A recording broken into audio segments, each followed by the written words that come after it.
Ngiyakubingelela abantwana basesandla neso. Sizohlabelela nje amavesi abe mathathu. Hlabelelo sesine kwezintsha. Hlabelelo sesine kwezintsha. Ngicabanga ukuthi ehlabeleni edala siwu-2227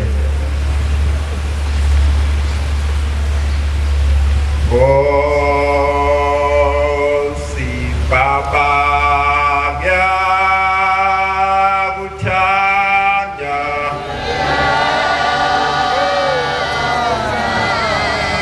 ngipha wena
basesandla nezwe.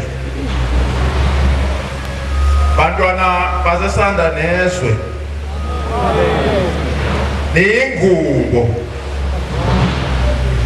Niyingubo yasezulwini.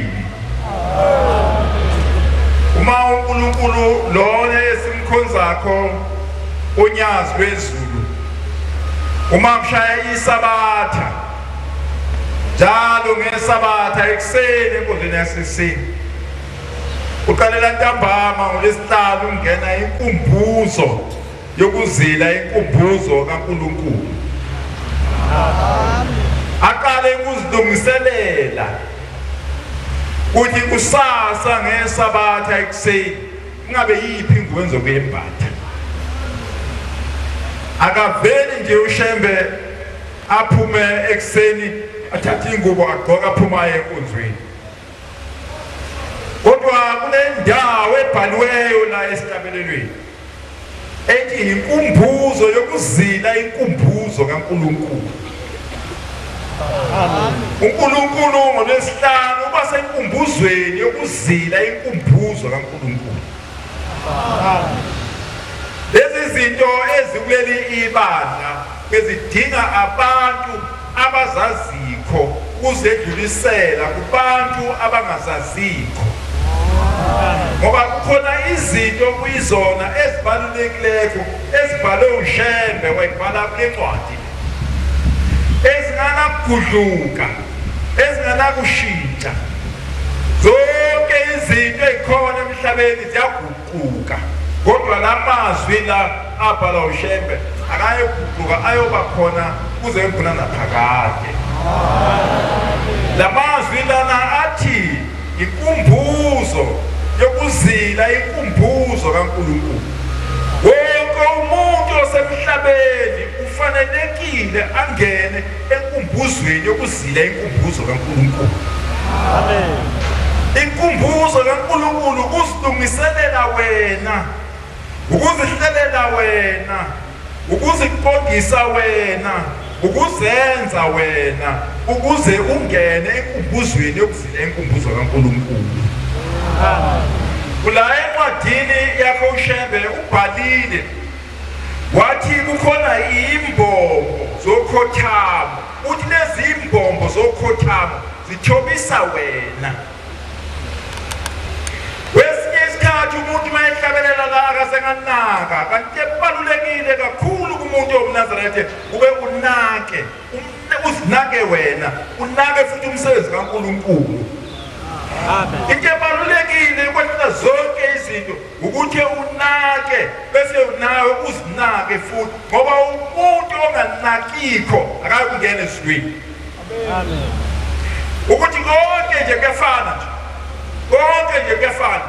Kamaloba ingane ichitha iphashe endlini kuyafana. Ingane ichitha amanzi endlini kuyafana. Konke nje kuwe nje kulungile. Abantu abanjalo abazukuya esizweni ngoba uShembe akashongo ukuthi ayibonke phakathi.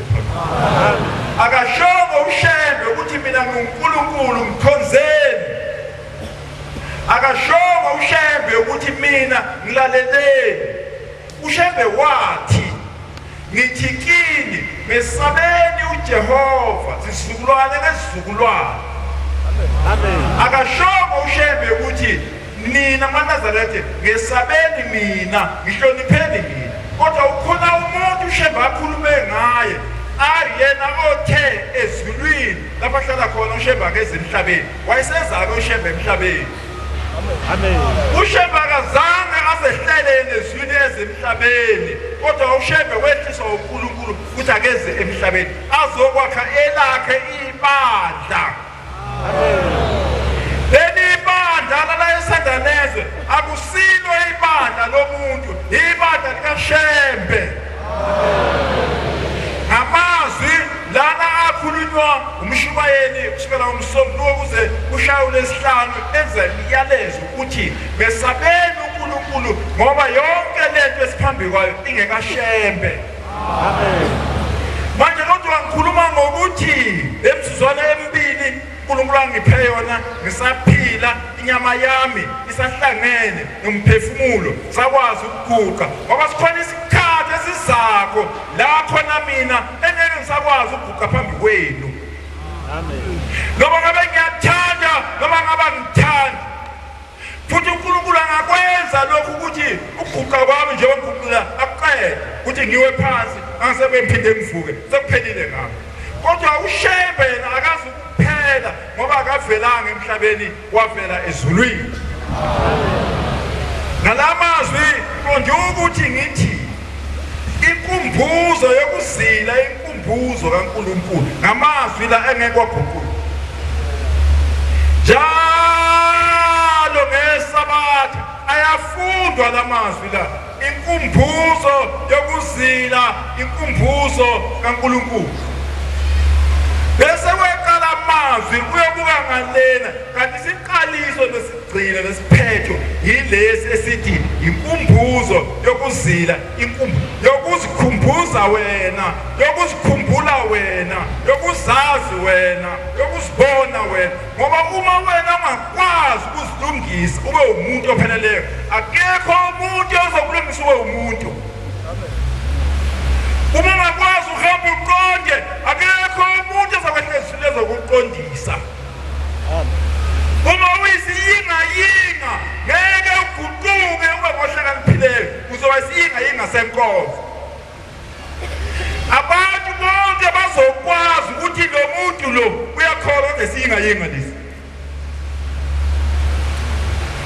Manje ke kuleli thutana engilitholile ngibe nani la eSandaneze uhle ngikhulume ngezinto ezithinta nina ngingakhulumi ngezinto ezingathinti nina. Amen. Mangingakhulumi ngezinto eningazazikho kufanele ngikhulume ngezinto enizaziyo khona nizokhumbula ukuthi kuphi lapha nisuka khona kuphi lapha niya khona. Ilawo mazwi engakhulumayo ukuthi lamazwi abhaliwe la aphelele yiwo amazwi abalulekileyo yiwo amazwi achaza uShembe yiwo amazwi achaza wena njengomNazaretha. uShembe akazange asho ukuthi ngifikile emhlabeni kodwa wathi ufikile.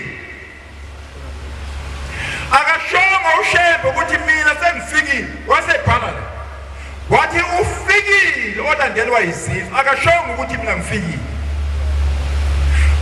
Kodwa inkinga lapho ikhona thina asimboni umuntu ofikileko sibona uShembe ufike emhlabeni bese sithi akekho umuntu okhona emhlabeni ezulwini nasemhlabeni uShembe ukhona emhlabeni ukhona nasezulwini ukhona kuzo zonke izindawo ngani ngoba asimazi thina omunye futhi sazi yena kuphela uye wasitshela iqiniso uye wasifundisa inhlonipho. uShembe wafika nenhlonipho wathi hlonipha uyihlo nonyoko kuseyinsuku zakho zande ezweni. Wathi mangabe ungakwazi ukuhlonipha uyihlo nonyoko uNkulunkulu uzoyifinyeza insuku zakho ngoba awuluthe emhlabeni ukhohlwa into ebalulekile ayakulethe emhlabeni. Amen. Yakhumbula ngelinye ilanga ngathi ngihamba ngemoto ngisesilapha eVakros ngama ekseni ngikhathele waphuma umfundi bona umfundi sengene emotweni yakhe ngase ngiya kuye. Awusabona umfundisi wathi yebo akuba uphombe ekseni kangaka wathi hayi bengiyokhonza uNkulunkulu ngase ngimbuza uyamazi uNkulunkulu na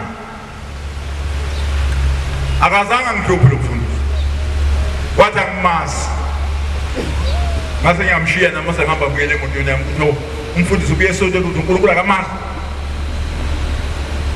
Ngangena emotweni wasephuma lo mfundisi sezakini fuka wama nje la mfundisi ngase ngiyasabela uyamazi uNkulunkulu ngathi ke yebo ngiyamazi. Wathi unjani ngathi njengobaba wathi lokhu ngaba khona kaze ngizwe ukuthi uNkulunkulu ufana nobaba. uNkulunkulu ufana nobaba yebo uNkulunkulu ufana noyihlo. Amen. Uma ulele ebusuku uzobona uShembe kufanele kube khona umfanekiso oqala ukukhomba ukuthi ngabe uzoqhamuka ubaba uzoqhamuka uShembe. Amen. Ngeke bekhona uNkulunkulu ngeke bekhona uShembe ngeke bekhona uShembe kodwa uyihlo engabibikho ukhona uShembe bekhona uyihlo. Amen. uNkulunkulu yena ngokwakhe akazange akuthathe akufake kunyoko akulethe emhlabeni kodwa uNkulunkulu wakusa kuyihlo wakusa kunyoko wakulethe emhlabeni. unyoka wakunikeza uNkulunkulu wakufundisa wakukhulisa wathi mawazi indlela yokuxhumana kwaNkulunkulu noyihlo nobaba wakho nomama wakho nabazali bakho. Amen. Manje ngikhuluma ngokuthi encwadini awekho amanye amazwi engizowakhuluma. Awekho. Khuluma ngale ncwadi ukuthi mawuyinika ithuba ngoba kukhona abanye abantu abadukisa abanye abantu ezinto ezingekho benze izinto ezingenziwako. Lapho esandanezo akukhushulwa abantu lapho esandanezo kodwa abantu bayaphiliswa esandanezo. Asikhuphula okhokho thina la kodwa size baphilisa abantu ngegama likaShembe sibavulele inhlanhla abathola imisebenzi abagula lapho baphile abazimpunguthe babone abazinyonga balulamiswe bahambe baphume bemdumisa uNkulunkulu aye emakhaya emzini oyise bayokhuphula oyise baye emzini oyise bakhuphula ogogo bakhe ngenxa ngani na ngezwi abathole kuphi abathole esandaneswe. Ayibonge Nkosi. Ayibonge Nkosi. Ayibonge Nkosi. Inkumbuzo yokuzila inkumbuzo kaNkulunkulu yisango bantwana basesandaneswe isango lelo elokungena ekhaya ezulwini lapha uyintombi elelibandla uyintombi yomNazaretha kuthi ntambama thela amanzi endishini yakho thatha insipho thatha ithawula lakho thatha itshe bese thola indawo bese uyahlambuluka bese uyathopha bese uthopha inyawo zakho thophe nenzipho usikhophe usilungise ube muhle thatha amafutha amahle amaphunga amahle use uyasikhola usilungiselela ntambama ngolwesihlanu umuhle bese ulungisa indawo ozolala kuyo njengoba ethi uShembe indlu olala kuyo wephatha kahle kuze uJehova angagcina ukuza kwengephupho bese uzilungisa uthi mayiphuma ebhavini usugezile uzwe ngaphakathi umoya uzumoya kaShembe uhushuza uzumoya kaShembe uhushuza ngaphakathi kuwe uyibhumu laseNazarethe uzizwe umoya uhushuza ngaphakathi uyinsizwa yomNazarethe bese usho uthi Msinela ungeka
khona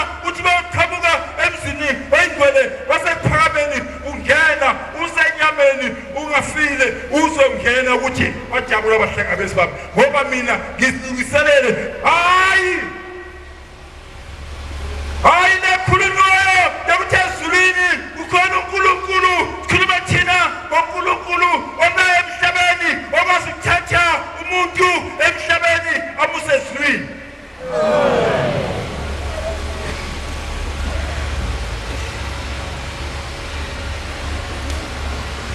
Bonge uJehova shojalo ushephe kule ncwadi yakhe uthi bonge uJehova phefumulo wami isenethuba bonge uJehova phefumulo wami senethuba ngokukhona isikhathi esizakho lapho khona ozolela khona embhedeni mesakwazi ukumbonga uJehova. Ayibonge uNkulunkulu. Ayibonge uNkulunkulu.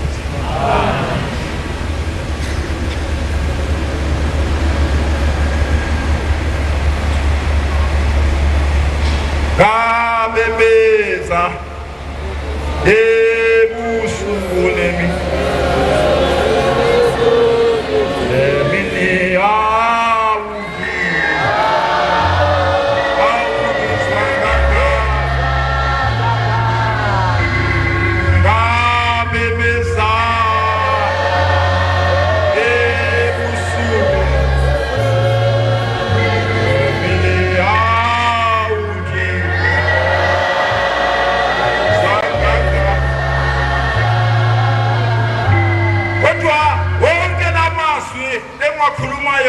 engikhuluma ngawo wathatha kulesi sihlabelelo wonke lokhu ukukhuluma engikhuluma ngakho njengoba ngithi bantwana abade basesandanezwe nina niyingubo kaNkulunkulu uma uNkulunkulu ezolungiselela ukuthi ngabe ngizogqoka yiphi ingubo bese uthi mayevuka ekseni bese ethi ingubo yami engizohloba ngayo ephambi kwaManazaretha lehlangane yonke ingubo yasesandanezwe bese bathanila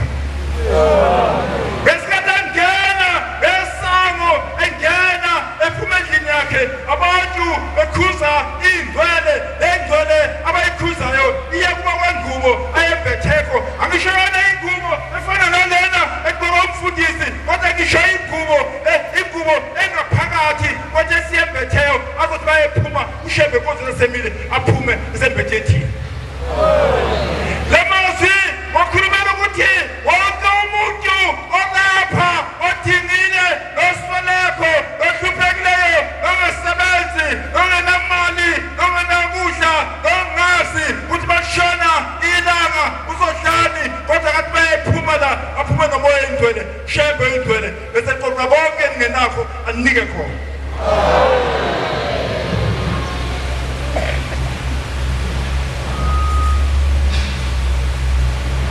Omunye umuntu bayihlabelela zagamuke phezulu athi impambo zokhothamo jobisa wena hayi wonakisisa kahle ukwenza kwakho ukwenza kahle ngoba kushiwo ukuthi impambo kuthiwa zimbombo zokhothamo zithobisa uNkulunkulu uthi manje ngabe uNkulunkulu efuna ukulala abantu athi bayeya endlini yakhe inomnyango omncane athi mayethi yangena bese yathoba bese bayingena ngaphakathi kwendlu abese benenjabulo.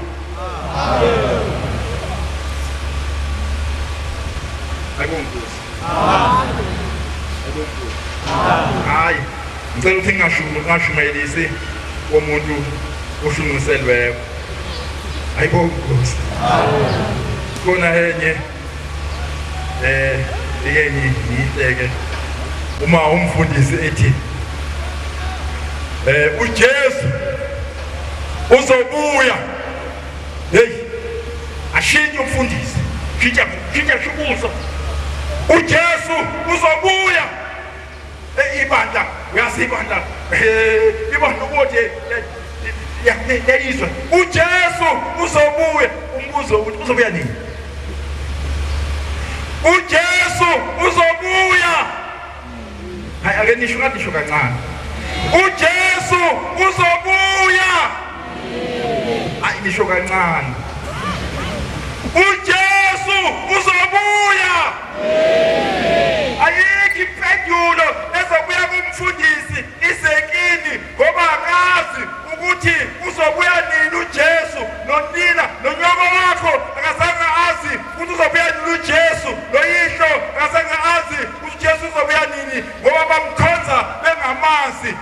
ukuphi bathi bona sindele icilongo lezokhala phezulu bese ehla uJesu bese lapha kadendawo bese kukhala amacilongo nezigubhu bese kuthi bonke abantu abasemathuneni bese beyavuka bese bayathethelelwa bese bayanyuka bayaphezulu. Hayi akunjalo, sewafika nazigubhu sikhangela lapha esendenezwe bayazizwa abantu kuthi abafileyo bavukile esendenezwe nabagulayo bavukile esendenezwe impumputhe siyabona esendenezwe abantu nabaphethe kulephele bayahlanzwa kodwa abantu bathi uJesu uzobuya nini? uJesu uzobuya. uJesu uzobuya. Hey kinga le. Hawu mfundisi ukhoza uNkulunkulu ongekho osezulwini imisebenzi yonke yenzayo ayiye ezulwini abantu bakhona balindile ukuthi uzobuya abantu ayikonkosi. Hayi niyasikoza ushem. Sengishilo phela. Amen. Nkosi mseniswi. Nkosi msibukwa abangcwele.